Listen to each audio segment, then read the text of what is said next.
8 funny look on his face. Well, something that you mentioned. ทำไม AI ครับ AI มองไหน AI มองนี่เหรอเป็นบิชอปกิน Let's grab the material. Let's D7 live AI to มอง tell D7 tale. So will Botnik do พ่อ that? พ่อพี่จะมันคือเสียเบีย เนี่ย ร์ แล้วพอเป็นอย่างนี้ปุ๊บแล้วก็ Also play bishop h7 ใช่เสียฟรี and f pawn's weak. But no, he took on d7, engine approved. Rook e4, threatening the pawn on d4. So Wei Yi has tremendous pressure on white center pawns on C4 and D4. ใช่กินไปแล้ว Black's a pawn down, but Border's back in the game. He just has to make sure he can keep up on the clock. Because as we pointed out earlier, there's no increment this tournament, which is unusual nowadays. It's like when I was a kid. Once your time runs out, your time runs out. And Border's had less time in both games. ตรงนี้ใช่ไหมพี่ฮัน It seems like in both games, either player is afraid to sacrifice a pawn to get the initiative. แล้วมันกลายเป็นว่าเป็นมีควีน F5 อยู่ how to แล้ว defend ควีน F5 that เล็ง pawn หน้า that was หน้า under attack and กิ่งใช่ไหม parry. This was not the way White perhaps had to No, I can find take some on material. D4 now. I just take on D4 and I'm winning. เดือก็ แต่ว่าอะไร ต้องเอา show the point because I want to see his face. แต่ว่าบันเดอร์ไปมาไม่หยุดเลยดิเรากลายเป็นบีเดนมูฟเฉยเพราะว่าไปบันเดอร์ตรงนี้เป็น G3 ไม่เห็นแอนก็เป็นตรงนี้อีกก็ไม่เห็นในการเป็นแค่กินไปตรงนี้เราได้เลยก็คือตรงนี้เทคไม่ได้ใช่ไหมเพราะว่าถามว่าทำไมเทคไม่ได้หลังจากเรือควีนเทคแล้วอ่ะมันจะมีบิชอปC5 แล้วก็ควีนจะถูกกินที่เราเอาควีนเทคwith 9 minutes left. ก็คือมันจะโดนบิชอป do it เสีย all บ the time. It happens to the best of us. Oh, the emotion there for Bortnick. This พี่แคป means หน้า so จอตัวเองก็ได้นะ much to เรา him. ให้เหลือแค่จ He อวิเคราะ moves ห์ the มัน queen. จะได้ The ใหญ่ขึ้น queens come off, but look at that. Bishop takes C4 and we take everything. Yeah, he just resigned. Just resigns แล้วเขา and รีไซน์ไปเลย sweep there from Wei Yi, who moves โอ้ to ย the ยี่ next มา stage ก็คือตรงนี้ใช่ปะ 2-0 อันนี้คือควีนหลบก็โดนควีนกินอยู่ดี Wei Yi แล้ว just กิน played ก็ very โดน well. เช็ค Yeah, he was in charge the whole match. And one thing I notice with the better players like Magnus Carlsen, Firouzja Nakamura is they're always ahead on the clock. เนี่ยมันก็จะเสียเปรียบอยู่ดีเนี่ยมันจะเสียเบี้ยไปเรื่อยๆเรื่อยๆ คือถึงแม้ว่าเมื่อกี้จะนำแต่ว่าอย่าเบียด4แล้วก็ตรงนั้นก็คือแบบเบียดตามแล้วไม่ใช่เสียแค่4นะคือมันเป็น4แล้วฟอสมี5กับเบียด2เรื่องเบียดตัวนึง It certainly did, and we could สภาพ see ตอนนี้ก็ how คือ much แบบ it meant to him. ไม่มีทางชนะได้ Wei แล้ว there, he removes his heart rate monitor and he gets ready for คือ the next stage, เว the ยี่ next อยาก level. มาก Takes ถ้า his อยากมากก็ mouse เสม with อ him, so that ซึ่ง is เสมอ perhaps ก็ his คือ secret weapon. ทำไม่ได้แล้วอะ Handshake, ก็ไปถึงนู่น very nice sportsman ก็ behavior ดีไซน์ไป there ครับ for both players. แล้วก็เป็น And ชนะนะเวยยี่ And some brilliant moments there as we are seeing Bortnick there crumble against this fantastic strike. It was a นั่นแหละครับ great ตามเห็นใน moment. จอ Let's go straight to the studio.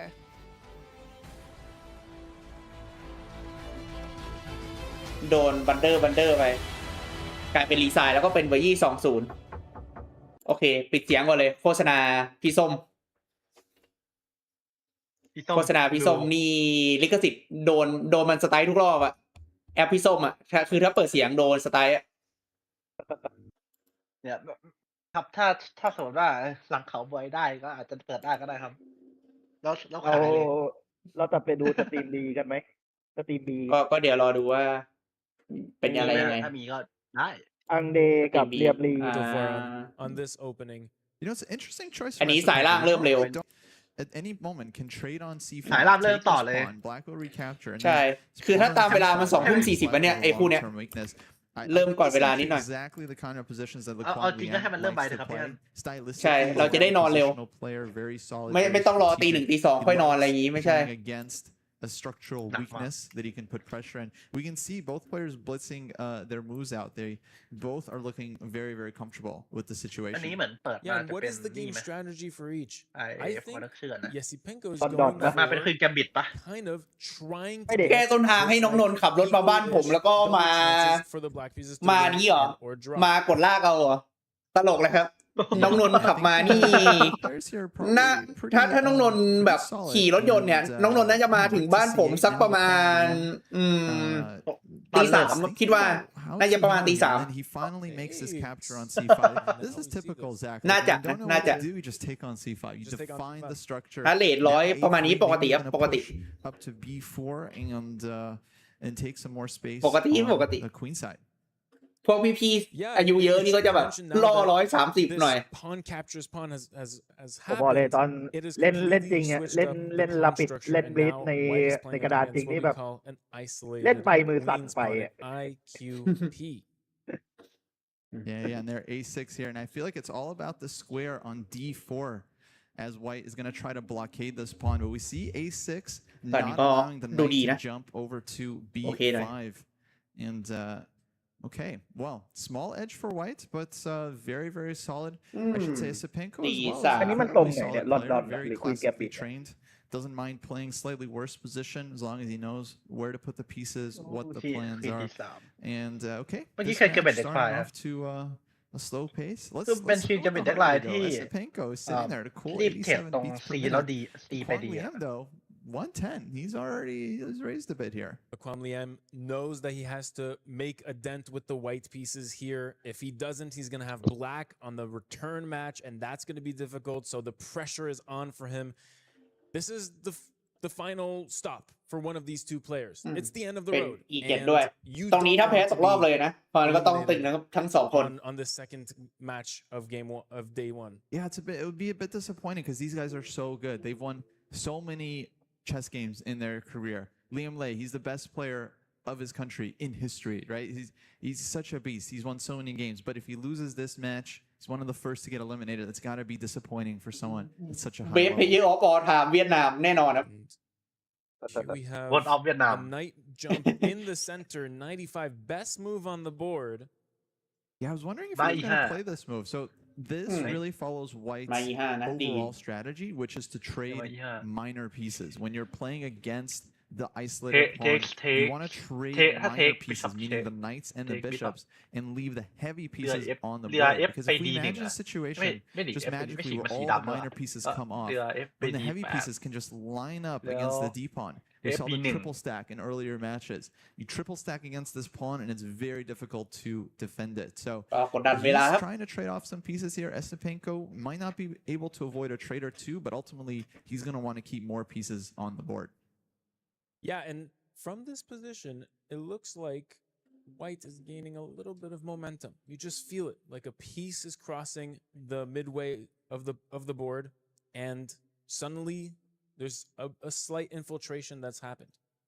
Yeah, we might see bishop to f3 coming in from white here, rook f to d1. White has a lot of easy moves to make. So does black, though. He can put his rook on d8. He can drop back his bishop to a7. That's kind of the move I'm expecting, just getting that bishop out of the way. If white wants to take on c6, black can recapture perhaps with the rook. Now, there is this question of the tension between the knights on e5 as Esipenko here. He's spending time. Maybe he's just going to trade on e5, allow white to take with the bishop, and then play a move like bishop back. Yeah, this question has Esipenko second-guessing himself. He's taking some time. He's down to 6 minutes and a half, a 1-minute difference between both competitors. And look at Kwang Liam just thinking. Just in that thinking pose there. Very interesting. And here we have Esipenko, who's contemplating his decision here. Yeah, this is a real tank after 95. He spent a lot of time here. Yeah, 2 minutes on this move. Incredible. And plays rook f8, developing the final piece into the battle. Finally goes rook f8. Very solid move. But in 2 minutes, there was quite a lot of time to for such a situation. You know, that might cost him in the later stages of this game. Exactly. I mean, they're playing with increments as usual, so every second ultimately will count. And there's knight to a4. Challenging the bishop on c5, move out of the way. Rook can take on c6, and the pawn might end up hanging at the end of the line. So question here for Andre. I don't think he likes giving up the bishop pair, but he also doesn't like giving up a pawn either, right? So a bit of a tough choice. Kind of a slippery position. Black has to choose between 2 uncomfortable options here. Of course, you don't want to give your bishop, but if you do, you might give a pawn. It's not obvious. Engine Computer is recommending this knight advance move, knight to e4, centralizing the knight and defending this bishop, thus giving a powerful bishop pair and bishop on c5. 94 is a thematic move. It's saying, okay, you can take the bishop, but then I'm going to activate my knight, and he finds it. Yeah, nice move there.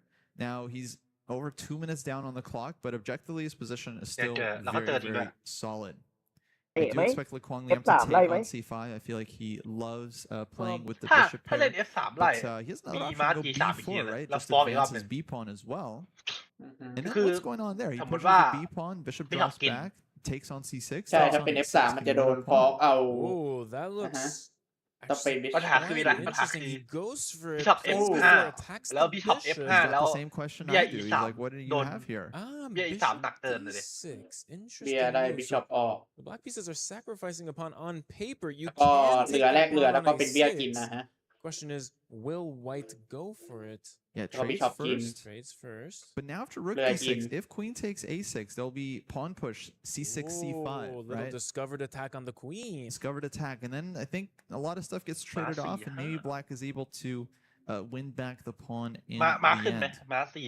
That said, he doesn't have to take. He can just kind of keep the pressure here. Rook to c1, knight to c5, queen d4, but black's structure is solid.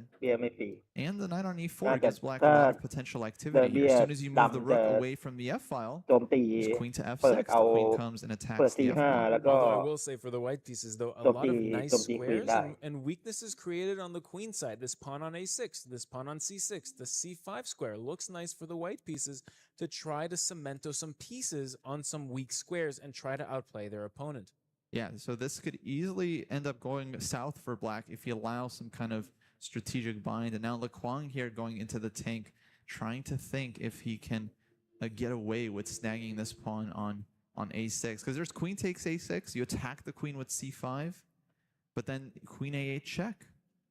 So maybe queen takes a6 is playable, but it's going to be quite a tactical skirmish there if he goes in for it. That would be interesting. I would assume if he's taking more time, then he's probably contemplating the riskier option. Zach, maybe there's another idea. Queen takes a6, bishop takes h3, opening up the king side. And then rook slides over to g6. Maybe this is Andre's idea. Trying to go about the isolated king on the king side. Has completely forgotten about. Yeah, because white's queen now is very far away from the king side, so this is kind of perfect ground for black to launch an attack. Oh, Andre, sacrifice a piece. The bishop takes h3. The queen can jump to h4, the queen can jump to g5, the bishop can sacrifice on h3. All important and interesting prospects to attack and potentially checkmate this weak. แล้วไปยิงเห็น h3 มาแล้ว Wow, and Lekwang Liam, just no reaction here. เป็นบิชอปเข้าตีแล้ว Now, does black have a real attack here, or is this just enough for... A lot of times this can end in a perpetual, right? This kind of opening up the king. I think at best it's a perpetual, but practically, I feel like white has some true attacking chances if Liam Lier slips. Wow, this is really, really quite interesting, and he does take... Now, rook over to g6, that's the most obvious move, but sometimes you want to start with a queen h4 idea, right? Bringing the queen in first. You don't want the king to go to a side where it will be protected, but it goes for rook g6 check, forcing the king to move unless you want to give back the piece with bishop g4. That would be completely losing on account of a pawn move. มันจะโดน king มันจะโดน queen bishop g4 h5, right? Is not what you want to do. Black wins back the piece, king is still wide open. So king h1 or king h2 here, he needs to decide. And then black is going to bring in the queen. The king on h2 defends that pawn on h3. Is that a more appetizing option for the black piece? ผมชอบ h2 มากอ่ะเพราะ h2 มันกันเบี้ยตัวเอง King h2 are very difficult moments. Sometimes one of these moves loses and the other แล้ว one คือ holds. ถ้าพี่ Sometimes เล่น they both hold. Sometimes นอก they จาก both ไม่อยู่ติด lose. เบี้ยแล้วใช่ไหม You have to ยัง figure โดน out แบ you บ want to just ม้า guess your แปลก way ๆได้ to one of these moves. ม้า So แซง king h2. ได้ ก็ต้อง And h2 now there's queen to g5. มันอยู่ในตา threatening ที่ mate on ม้ามัน g2. โดดมาโจมตีได้เล Probably ย bishop f3 would be white's only move there. Or maybe bishop to g4. Maybe he can cover like this. But what other options does black have? He has a check from e5, but then f4. White can block this way. ปัญหาคือถ้าเล่น Where's ปัญหาคือ the attack here? ไอ้ Queen บอลบอกว่า h4? ถ้าพี่เล่น queen Meanwhile, g5 the เพื่อ white ที่แบบ pieces เมท can ต้อง bring back ตี their 2 queen ใช่ in ไหม only two พี่ very, จะมีสิ่ง very ที่เรียก fast ว่า moves. Queen c8 check, queen queen c8 เช็ค f5, pinning แล้ว that พอหลัง rook. จาก That is a king clear threat from the ดำหล white บแล้ว pieces. อ่ะ And if you let that แล้ว slip away, พี่เอา queen white can queen be g4 all ไป of a sudden not มั only นนั่ง back in บล็อก the queen game เขา but winning. Now, the engine says that black is แล้วด้วยความที่ the แมตช์ที่เดียว so พี่สูง the กว่า engine พี่ is ก็ seeing ชนะ black's way to some kind of forced draw. ก็เดี๋ยวเราดู But ตรงนี้ honestly, จะเป็น I'm not seeing it. And e5 I'm not หรือ sure e5 Andre ควีน is ขยับไหม either, because he's จะเป็น spending โก time